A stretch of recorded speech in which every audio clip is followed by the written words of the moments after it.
Halo, selamat sore semuanya. Perkenalkan saya David dan sekarang saya sudah tiba di kantor panitia Imlek dan Cap Gomeh di Singkawang ya. Ya. Dan sekarang saya sudah bersama dengan Bapak Atong. Ya. Ya, gimana kabarnya Pak? Baik. Pertama-tama saya ucapkan banyak terima kasih kepada Bapak Atong karena sudah meluangkan waktunya dan bersedia untuk melakukan wawancara dengan saya, Pak. Ya. Oke, paling di sini nanti saya akan ada beberapa pertanyaan seputar tentang Cap Gomeh, Pak, karena Bapak Atong sendiri di tahun ini sedang menjabat sebagai ketua pelaksananya ya Pak ya? Ya, benar. Ya. Baik.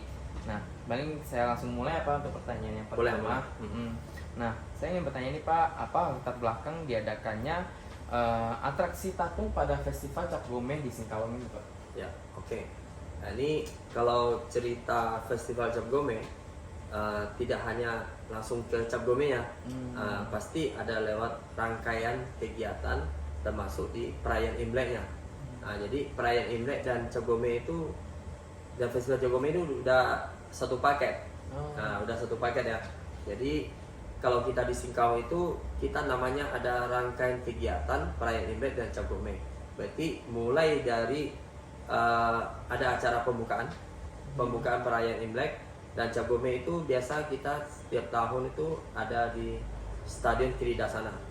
Di sana kita ada mengadakannya selama kemarin tahun 2023 kemarin. Kita itu selama 18 hari. Jadi pembukaan itu sebelum Imlek, sebelum perayaan Tahun Baru Imlek ya. Kita ada pembukaan satu hari H-1. Itu di stadion itu kita ada mengadakan acara seremonial pembukaan. Jadi selama 18 hari itu kita ada isi rangkaian kegiatan. Ada pameran UMKM, ada pagelaran seni dan budaya dari paguyuban yang ada di Singkawang. Itu kurang lebih ada 18 paguyuban. 18 paguyuban, mereka akan menampilkan masing-masing budayanya masing-masing. Jadi masing-masing akan ditampilkan setiap hari. Itu ada penjualannya setiap hari. Ada atraksi barongsai, ada artis, termasuk artis dari luar dan artis ibu kota, ada dari Jakarta ya. Ada artis Mandarin. Contoh kemarin ada Desi Huang, ada Crystal Ong yang dari Malaysia, dari KL, dan ada artis-artis lokal yang Singkawang tapi mereka di Jakarta. Nah, seperti itu. Itu latar belakangnya apa nih adanya Festival Cap Gomeh. Berarti semua rangkaian perayaan Imlek setelah Imlek ke 13 hari biasa itu selain dari kegiatan kita di stadion itu kita ada pawai lampion. Kalau kegiatan perayaan Imlek Cap Gomeh kita di Singkawang itu kita pertama ada acara di Stadion Kiridasana yang kita kasih nama pagelaran seni budaya dan ada pameran UMKM. Itu ada stand-stand atau booth-booth untuk mereka promosi atau menjual barang-barang apa yang ada di Singkawang atau di luar ya. Itu mereka boleh bergabung di situ. Dan ada kita bikin miniatur. Tahun ini kita bikin miniatur replika Kampung Tionghoa. Jadi kita bikin tidak permanen, seperti rumah-rumah kampung orang Tionghoa gitu. Jadi kita bikin replikanya, bisa masuk ke dalam, ada tamannya, ada hiasannya. Kan tahun ini tahun kelinci, jadi ada kelincinya, ada kita bikin replika kelinci juga. Replika kelinci, jadi masuk ke dalam itu ada suasana beginilah Kampung Tionghoa kalau Imlek. Jadi mereka bisa berfoto-foto gitu ya. Bisa berfoto-foto. Itu satu. Yang kegiatan satunya lagi itu namanya pawai lampion, itu hari ke-11 Imlek. Hari ke-11 Imlek. Ya, kita ada pawai lampion. Pawai lampion itu apa? Mobil hias. Jadi yang dilaksanakan pada malam hari.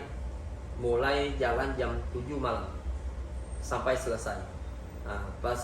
Pesertanya dari mana aja? Ada dari instansi bank, ada dari yayasan, ada dari perkumpulan, dari siapa aja boleh ikut. Boleh ikut, daftar di panitia kita yang koordinir. Nanti ada bagiannya yang mengurusin bagian pawai lampion. Kita kasih namanya pawai lampion. Itu mereka wajib menggunakan mobil dihias dengan banyak lampu warna-warni. itu selama untuk hari acaranya hari ke-11 Imlek. Setelah itu ada hari ke-13.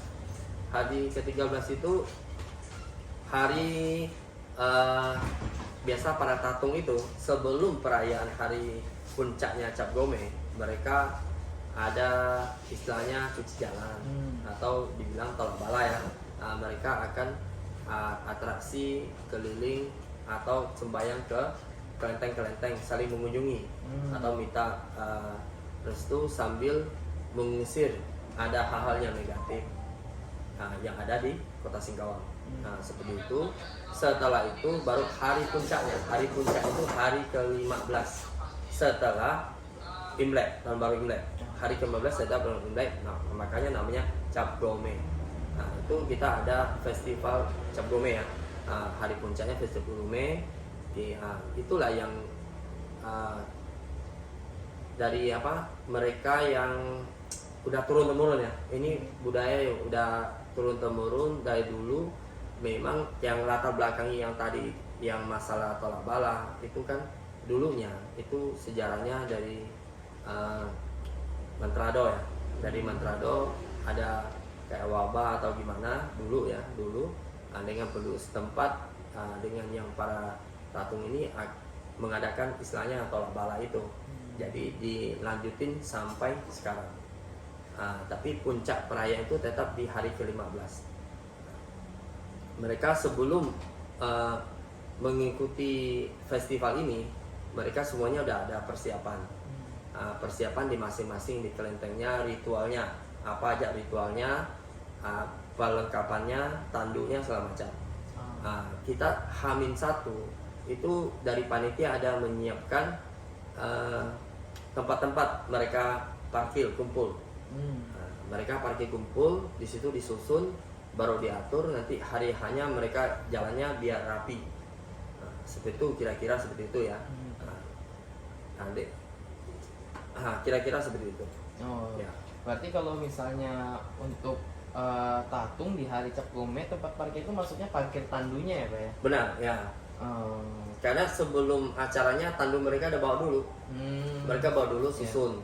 Berarti tandu subuh-subuhnya mereka baru datang.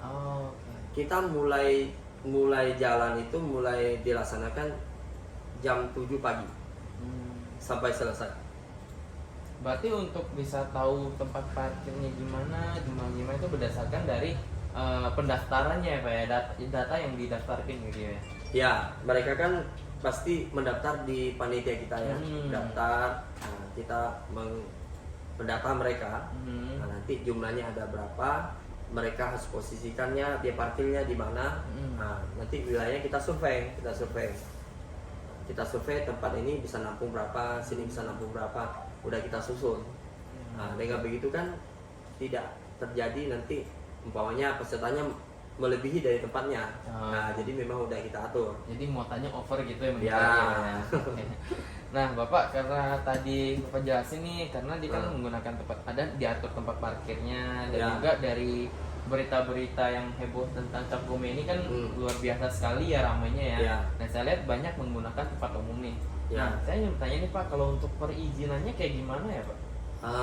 Kalau kita di Singkawang ya, terutama Singkawang. Itulah uniknya di Singkawang. Singkawang kan kita dapat kota tertoleran nomor 1 se-Indonesia ya. Itulah yang bikin masyarakat kita di sini semuanya sangat mendukung. Mereka ya tetap kalau namanya proses izin, kalau ini festival Cap Gome kita ini udah jadinya event nasional. Juga termasuk eventnya Pemkot ya, Singkawang. Jadi kita memang dibantu dari pihak Pemkot, pemerintahan Kota Singkawang, mereka mensurati. Nanti yang terdampak mensurati masing-masing toko atau siapa yang terdampak itu ada surat-surat dari pemerintahan. Maksudnya ya pemberitahuan. Oh kita ada mengadakan festival Cap Gome ini, tepatnya akan terganggu dari tanggal berapa sampai tanggal berapa. Karena sebelum pelaksanaan festival Cap Gome itu satu jalan itu yang kita bikin tribun, panggung itu mungkin akan terganggu mereka kurang lebih hampir 1 minggu. Itu pasti ada suara resmi dari pihak pemerintah dan panitia juga sama-sama dengan Forkopimda. Ada kita ke tempat-tempat tertentu, contoh yang terganggu di tempat ibadah, termasuk di masjid, di gereja ya. Ya. Itu kita ada sowan ke sana. Ada pertemuan, kita menjelasin acara kita gimana, mereka akan terganggu gimana, ya kita juga pasti ya minta maaf lah sama mereka ya. Jadi mereka memang sangat mendukung, mereka sangat mendukung, semuanya mendukung acara ini sukses. Nah, mereka betul-betul tidak masalah sih, tidak ada masalah. Berarti memang masyarakat Singkawang ini kompak sekali ya Pak Betul, ya, betul, dalam betul. menjalankan budaya acara ini ya Pak ya. Ya. Karena di mana di sisi lain saya juga melihat bahwa pada saat puncak perayaan acara Cap Gome ini juga bukan hanya dirayakan oleh orang Tionghoa ya Pak ya. Benar, ya benar sekali. Tapi lebih milik bersama ya. Iya. Maka dari itu tidak sulit lah untuk melakukan perizinan gitu. Karena bentuk toleransi memang paling tepat itu kita mewujudkannya atau menjalankannya lewat event kita ini, event perayaan Imlek dan Cap Gome ya. Memang ini budayanya budaya orang Tionghoa. Ya. Nah, contoh ya, satu contoh yang kita terapkan di kepanitiaan kita itu dari etnis berapa etnis? Agama ada berapa macam agama? Ada yang Islam, ada yang Kristen, ada yang Katolik, ada yang Buddha, ya kan? Ada yang Konghucu. Semuanya bantu di sini. Nah, itulah wujud toleransi Singkawang itu tidak hanya slogan gitu. Nah, jadi betul-betul dijalanin dalam kehidupan sehari-hari ya, termasuk di acara festival kita ini. Nah, contoh ya, kita ketua umum kita Bu Mimi orang Tionghoa, wakil ketua umum kita Bu Saishimi kan. Nah, nanti ketua pelaksananya saya. Nah, tapi wakil ketua pelaksana saya ada Pak Stefanus. Dia ketua DAD. Nah, DAD, tahu ya DAD ya, Dewan Adat Dayak. Nah, dia ketuanya. Nah, tapi dia bantu ke panitia kita.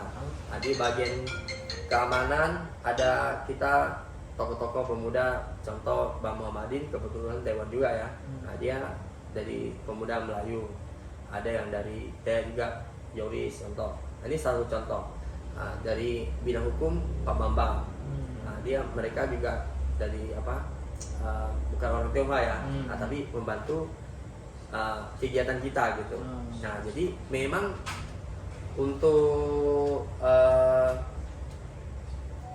dalam hal khususnya yang perayaan Imlek Cap Gome ini memang udah intinya milik bersama lah.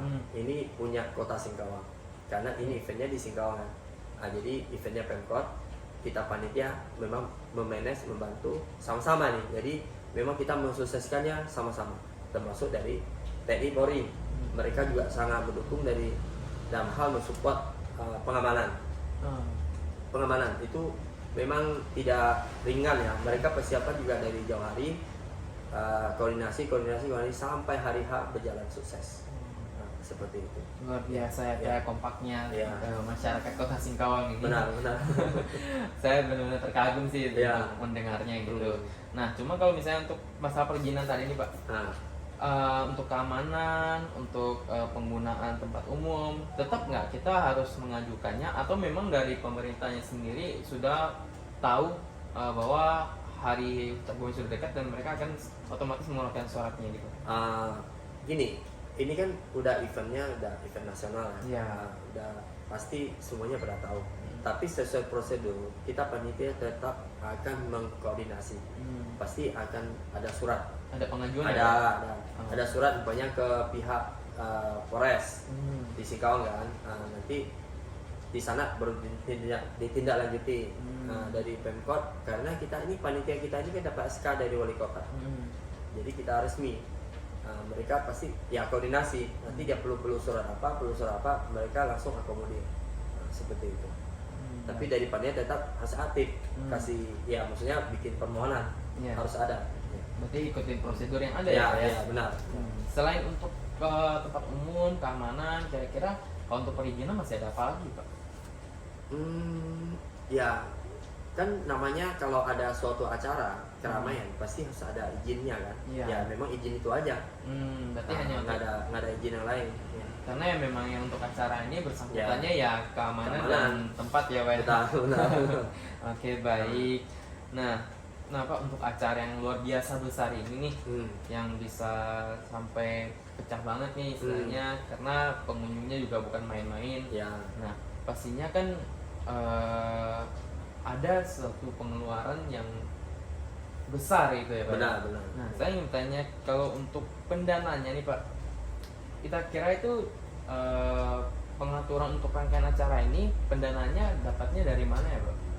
Ini kalau suatu acara itu bisa sukses selain kompak ya, selain memang didukung dari semua pihak, memang paling penting itu pasti dana. Benar. Benar. Dana itu dari sumber kalau dana masuk ya, sumber dana kita itu pertama dari bantuan hibah dari Pemkot, dari pemerintah.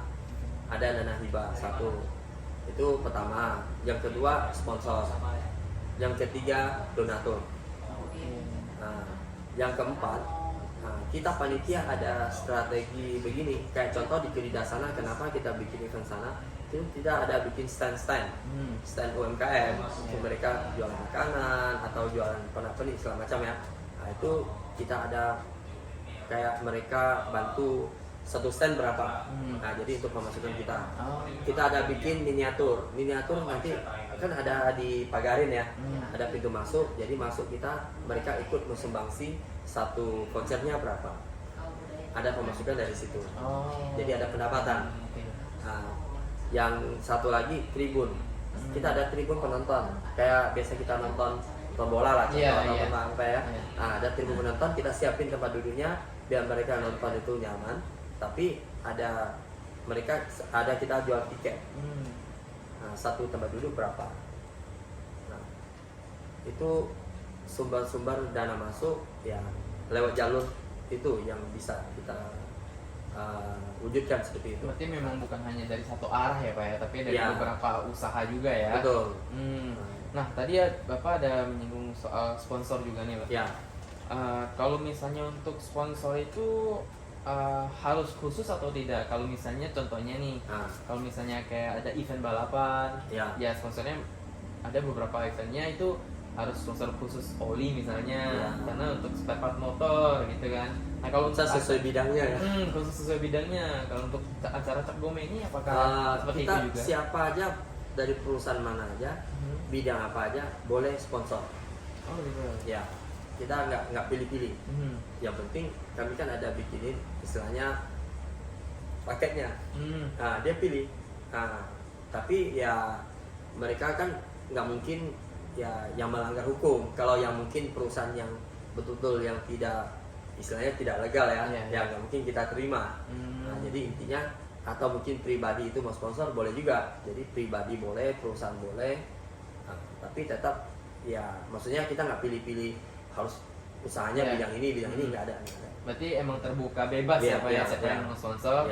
Yang penting intinya itu perusahaan yang memang benar perusahaan gitu ya, legal, terdaftar gitu ya, resmi. Oke baik. Nah Pak, tadi kita juga sudah bahas untuk dari persiapan, perizinan segala macam. Nah sekarang saya ingin tanya nih, kalau untuk yang tiba di hari perayaannya nih, untuk di hari hanya, untuk pelaksanaannya itu seperti apa ya Pak? Untuk alur dari, karena kalau untuk Cap Gome itu kan pasti memakan waktu seharian ya acaranya ya Pak ya? Dari jam 7 sampai jam 2-an sih baru beres-beres mereka. Jam 2 baru beres-beres ya. Nah itu juga bisa dibilang setengah hari lah ya Pak ya? Setengah hari lebih ya. Setengah hari kurang lebih gitu ya. Nah kalau untuk pelaksanaannya alurnya itu dari awal sampai akhir, dari yang sudah disiapin, disiapin gitu, pelaksanaannya seperti gimana ya Pak? Maksudnya persiapannya ya? Enggak, maksudnya kita udah siapin nih, pas di hari hanya gitu loh. Nah, kita kalau Bapak untuk sebagai panitia ini mengarahkannya atau gimana? Oke. Gini, untuk hari hanya kan yang tadi saya bilang yang peserta ya, terutama peserta Festival Cap Gome ini, selain peserta utamanya kan dari tatung, kan ada miniatur, ada miniatur kelenteng ya, bukan miniatur kelenteng, yang biasa kayak ditandu gitu. Itu kalau kita bilang miniatur ya, miniatur pekongnya gitu Pak.